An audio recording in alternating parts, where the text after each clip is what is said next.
Paper 6 અથવા દાખલા number 27 નીચેનું સુરેખ સમીકરણ યુગ્મ સુસંગત છે કે નહીં તે નક્કી કરો. 2x - 5y = 10 અને x - 5/2 y = 5.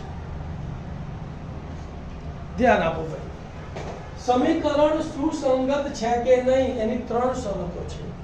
પહેલા આપણે સુસંગતની શરતો યાદ કરીએ. કઈ શરત હતી ભાઈ? કે જો a1/a2 is not equal to b1/b2 is not equal to c1/c2, એટલે કે બંને નોટ ઇક્વલ ટુ હોય તો સમીકરણો સુસંગત છે. બીજી શરત, બંને ઇક્વલ ટુ a1/a2 બરાબર b1/b2 બરાબર c1/c2 તો પણ સમીકરણ સુસંગત છે. એટલે કાં તો બંને નોટ ઇક્વલ ટુ કાં તો બંને ઇક્વલ ટુ આવે તો સુસંગત છે, પણ એક ઇક્વલ ટુ અને બીજી નોટ ઇક્વલ ટુ આવે તો સુસંગત નથી. એટલે કે a1/a2 બરાબર b1/b2 is not equal to c1/c2 આવે તો સમીકરણ સુસંગત નથી. એટલે શું કરવાનું અહીંયા તમારે?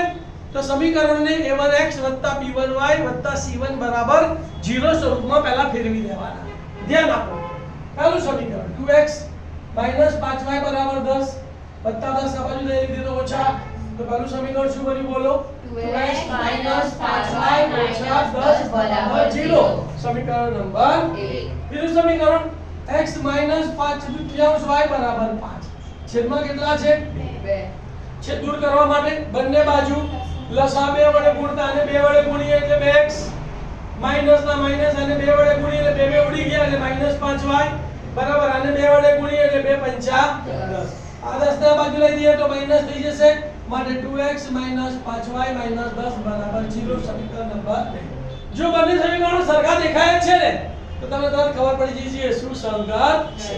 હવે ચેક કરી લઈએ કે લખવાનું કેવી રીતે. હવે a1/a2 બરાબર a1 બરાબર 2, a2 બરાબર 2, 2 ભાગ્યા 2 એટલે કેટલો જવાબ આવ્યો? 1. સમીકરણ નંબર 3.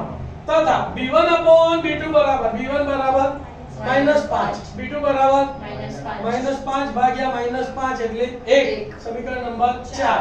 અને c1/c2 તો c1 એટલે -10, c2 એટલે -10, તો માટે c1/c2 બરાબર -10 ભાગ્યા -10 એટલે 1. સમીકરણ નંબર 5. તો ત્રણે જવાબ કેવા આયા? સરખા. તો સમીકરણ 3, 4 અને 5 પરથી a1/a2 બરાબર b1/b2 બરાબર c1/c2 છે. માટે સમીકરણો સુસંગત છે. બરાબર.